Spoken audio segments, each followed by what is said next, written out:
Hey, Danica. How are you? Thanks for being here. Usually, always first. I can rely on you, Danica. I appreciate you. Give it another couple of seconds, and then we'll start. Hey, Linda. Hey, how are you? Thanks for being here. I didn't think I'd expect you tonight with the big opening with the Wawa. So thank you, Linda. You're making me interstitial. All right, here we go. Good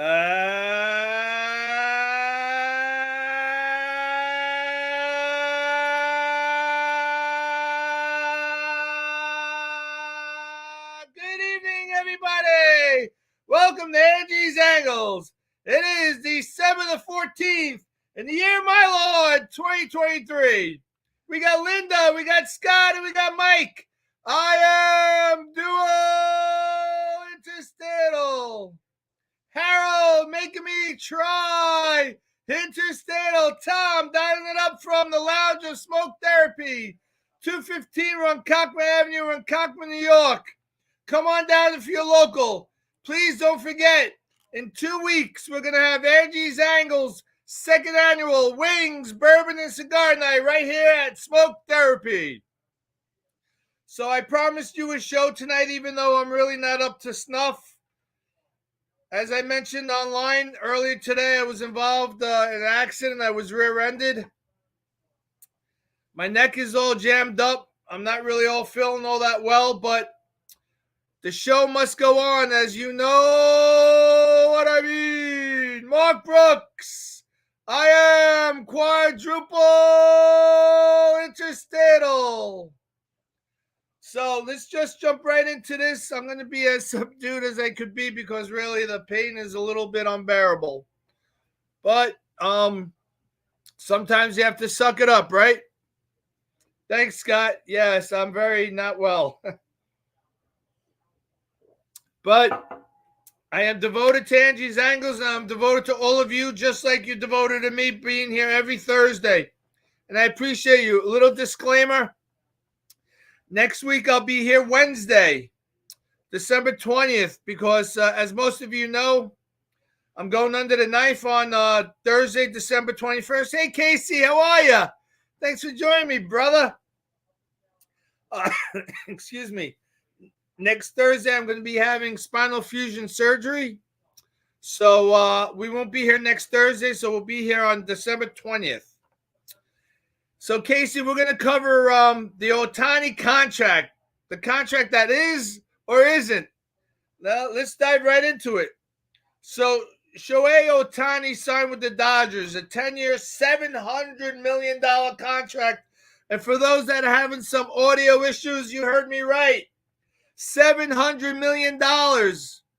Incredible. The highest known contract paid to any sports persona. But here's the kicker.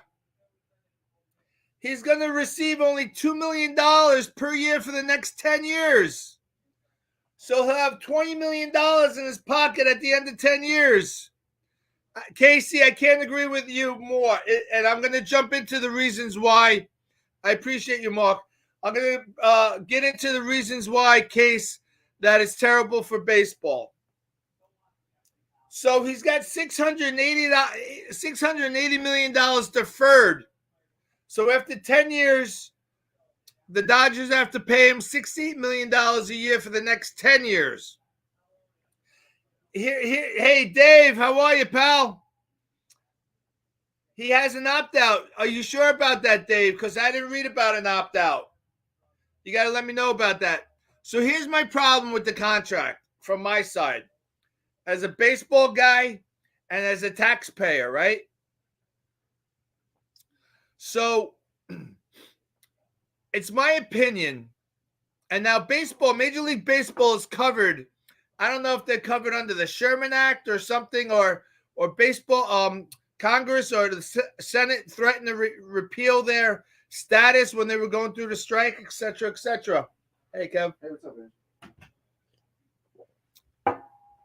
So the Dodgers are deferring $680 million of Ohtani's contract. Hey, Sharon, thank you so much for being here. I appreciate it. Guys, the plaque behind me is compliments of Tommy and Sharon Marino, good friends of ours, and they were kind enough to make that plaque up for me. So thank you again, Sharon. So Ohtani's contract is getting $680 million deferred for 10 years. Interest-free. And that's the problem that I have with this contract. If I'm the IRS, I say, whoa, interest-free. So you're going to be, you're going to be loaning this guy not loaning, he's earned it, but you're going to be paying him $680 million after 10 years deferred. And all that money is not going to be able to be taxed currently. So that's a problem for me, right? Because where else can you go and get a $680 million loan deferred, interest-free?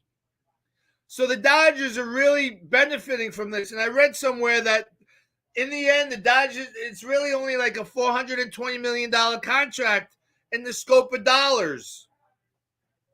Right, Harold? That's very funny. So, hey, Steve, how are you? Thanks for joining us. I appreciate you. Yeah, we're going to get to that in a minute. So this whole thing about Ohtani letting the Dodgers pay him $680 million interest-free in 10 years, I mean, that's just insane. There's got to be tax implications somewhere. Thank you, Dave. I appreciate that. So, I was going on a roll with this. So not only that, but for the next 10 years with paying Ohtani only $2 million a year, it does not affect the luxury tax for the Dodgers. And so what I read is that the Dodgers are going to take $400 million today, put it into an interest-bearing account, and then the interest from that money is going to pay off in 10 years the entire contract. So again, right. Hey, Mike, I see you, buddy. Thank you for dialing in. I appreciate you. So it just reeks. I mean, why are we allowing the Dodgers off the hook for not having interest in that account, right? Everybody knows when you buy a house, you got to put X amount of dollars in escrow, right? Well, that escrow is an interest-bearing account. So you get money off that money you put into escrow. The lawyer or the mortgage, they can't keep that money without paying you interest. So that I definitely have a problem with the whole mathematics and the whole tax implication that the Dodgers seem to be avoiding. Good for Ohtani, I suppose. Getting the monster contract, getting his name in the record books, etc., etc. But we all know that the luxury tax is going to increase. Even if the luxury tax increases incrementally over 10 years due to the cost of living adjustment, what is it now? Anything over $200 million on your payroll is taxed, luxury tax. Well, Dave's trying to educate us. He says it's $44 million per year into the account. It's more than likely an insurance company which underwrites a guaranteed investment contract. So Dave's in the know on this, and he's giving us some insight. I appreciate your expertise, Dave. And Dave, you got to let me know about the 28th if you're going to be able to make it. And I'm going to put this out to everybody. Of course, if you're local, December 28th, Angie's Angles, second annual, wings, bourbon, and cigars right here at Smoke Therapy, 215 Ronkonkoma Avenue, Ronkonkoma, New York. You come on down. We're going to be at BLD starting at 6 p.m. for a wing fest. The best wings I've ever had in my entire life. Al Sadaki, you need to try it before you knock them. Al was ripping up my wings. saying they were dry. But they have this seasoning. I don't know what they do. It's almost like a smoke hickory flavoring on the wings. Not only the wings excellent, but they come out of the kitchen piping hot. I can barely keep it in my mouth. And I got to kind of chew a little bit. Kevin Elliott, what is going on? I am quadruple. Am I quadruple yet? And Jeannie, my cousin Jeannie, what's going on? I am quintuple interstatal.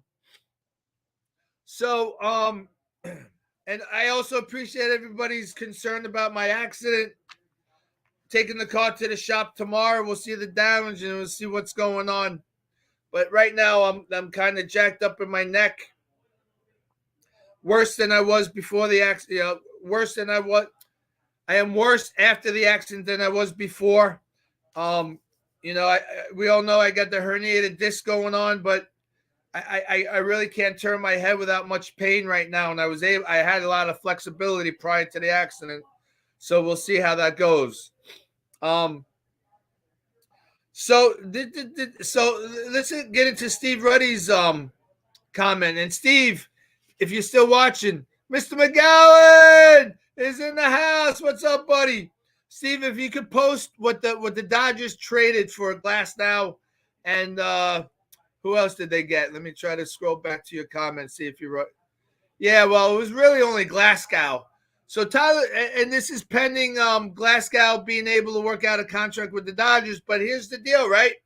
So the Dodgers have all this excess money that they're capable of paying more guys to create this super team. Now, I personally think that they way overpay for Ohtani. Ohtani's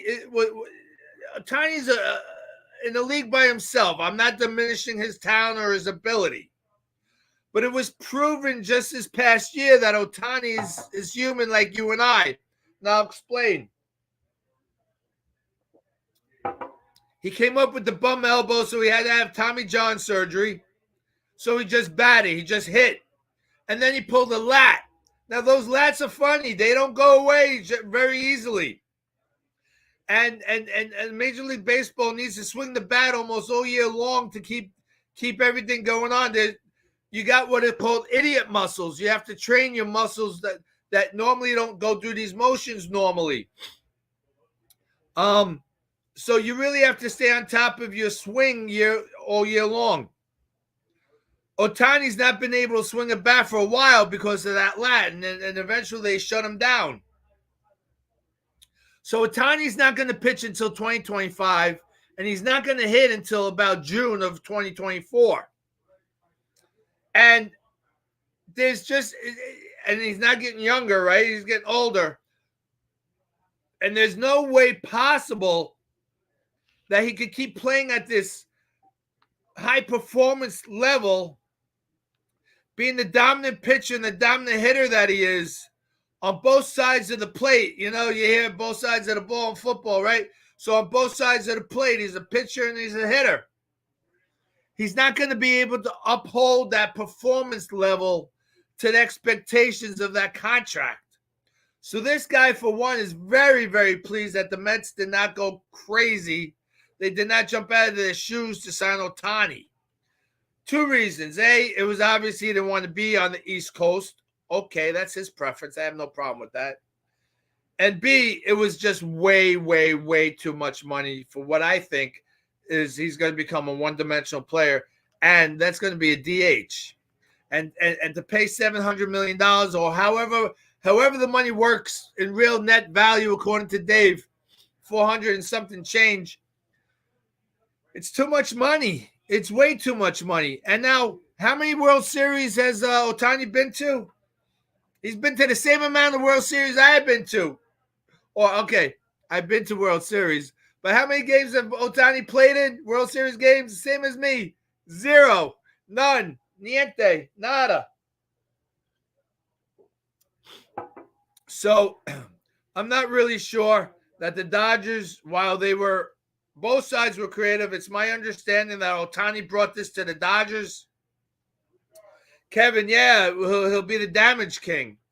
And I like to see, the way the world is going, and I'm not trying to be a doomsday guy by any means, but the way the world is going, who the hell knows where the world's going to be in 10 years? I mean, you got all, you got all these people saying global warming is going to destroy the universe. Carbon footprint's going to destroy the universe. I like to see what Nostradamus says about the end of the universe. Mr. McGowan, yeah, I wasn't one of those guys that thought Piazza was overpaid because obviously I'm a homer. You know, I love the Mets, and I was ecstatic that we got Piazza, the best hitting catcher in baseball ever. So I was very pleased that we got Piazza back in the day. As excuse me. As a matter of fact, I was in Jamaica switching trains when the announcement that we got Piazza came across the wires, and I was hooting and hollering at Jamaica at the platform. So I know I'm a little subdued this week. I apologize. It kind of hurts to even move a little bit. My back's starting to tighten up, etc., etc. But I promised the podcast, and here we are. So I'm going to take questions. If anybody has any questions you want to throw at me, we're at the 8:45 mark. We got a lot of time. I do have the prayer list, so I'll get to that in a little bit. But if anybody wants to throw any questions, etc., I'll be happy to answer them. What's your feelings? What's the consensus on the Ohtani signing by the Dodgers? Do you hate Ohtani for it, or do you hate the Dodgers for it, or do you like the move? You think it's creative, right, and different? Let me get your feedback. That'd be interesting to see. I know there's silence. It's odd for me to be silent, but it's just, I'm just not 100%. Right. So Mr. McGowan poses, will Ohtani pitch like he did ever again?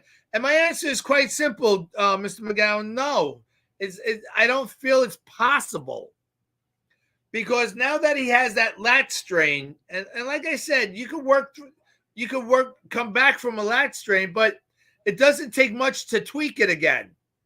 It's a really it's a nuance injury. It keeps, just like a groin pull. You can rehab it, you can come back from it, but that wrong step and pop goes the groin again. So I don't think Ohtani will have the same effect that he has had. Well, I appreciate that, Harold. Yes, I wish I could say the same, Harold. Harold says, I hate no one for it. It's just a stupid deal. I wish I could say I hate no one, but my list is substantial. I'm sorry. Mr. McGowan, you're starting to poke the pony with bring up DeGrom. I hope DeGrom develops turf toe. And now that's not going to ruin DeGrom's financially because he's guaranteed his money, the bastard.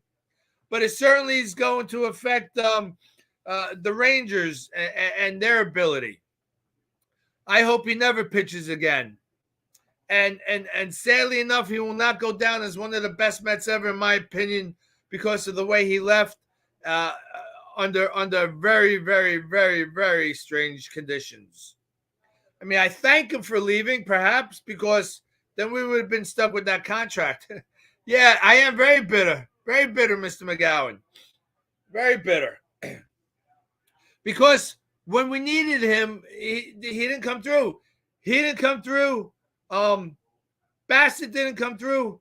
Verlander didn't come through. Not Verlander. Scherzer didn't come through when we made the playoffs and we got beat in the first round.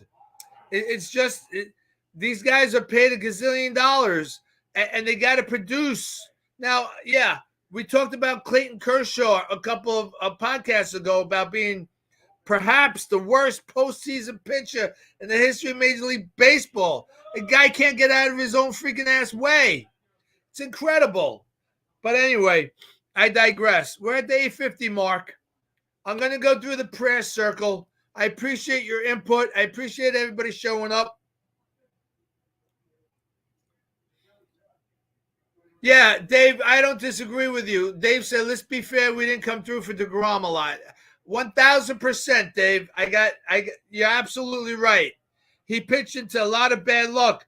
But that'll take me to the argument when people say Nolan Ryan wasn't as great as he was. There are some Nolan Ryan haters out there. And I bring up the same point, Dave.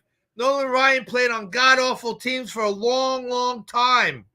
I mean, the guy was incredible, and they didn't win. Mark Brooks, Bartolo singing "Feliz Navidad" somewhere, my friend. If you know what I mean. All right, this week's prayer circle is going to go as follows. As always, we got Harold leading off with Dawn Squared, both his wife and his friend. Mark Brooks will continue praying for Dominique, your dad, and yourself. You got to give us updates, Mark. Scott Tobias, your wife and mom are in our prayers. Clark's at his I believe it was his 3-year-old grandson's Christmas play tonight, so he couldn't join us live. But we've got Brad, his brother-in-law, in our hearts and prayers. Mallory, his cousin, and Tiffany, his niece, who just had a new baby. Kevin Elliott, we're praying for your continued health challenges to improve. The Krause family, Aubrey's fight against cancer. It's in remission, and we're praying every day for them. Excuse me. Lyndon Stein, we're praying for your dad, and, of course, the opening of your new Wawa store. May the clients be good and the staff be better, if you know what I mean. Mr. McGowan, as always, sir, we have your 6 as you continue your road to battle the big C. Deb and Lee down to Maryland, we're praying for you, Lee, and all your results. As we get closer to Christmas, we're keeping my sister Patty Ann, my nieces Natalie, Caroline, and Ava in our hearts and thoughts as they really, muddle through Christmas without their husband and their dad. My brother-in-law Chuck, passing away July of this year. Barbara and her family also, as we face our first Christmas without Barb's dad, the mainstay at the table, praying for them. Tom in the lobby of smoke therapy. Paul is recovering well from his issues, and Kurt Pasquale is on the mound, but not out of the woods yet. So we continue praying for him. Johnny Barbecue, Elizabeth LeClaire's cardiac cath went well, and she's doing very, very good. Dom Scala, Coach Scala, who when we get back to Danny's Road to the Show, who's our sponsor, praying for his wife Yolanda for her upcoming procedure. My co-worker Vanessa Leander's daughter Eden Leander, as she's going in for her upcoming medical procedure. And yes, Mark, I appreciate you and Mr. McGowan and everybody else. I am putting myself in this prayer circle because goodness knows I do need it. Facing a couple of these challenges with my neck. So putting my faith in God and my doctor to get me through Thursday. Barbara will be monitoring it and posting. I'm going to ask her to post the results and my progress on Facebook. So check that. And once I can, I'll start texting and let everybody know. So I appreciate everybody being here. We're a little short tonight. Mark, I know that's not your cup of tea. I apologize. I hope to come back out of this surgery hot and heavy, fully recovered, and full of piss and vinegar. So this has been Angie's Angles coming to you live from Smoke Therapy. Good night. God bless. I love you.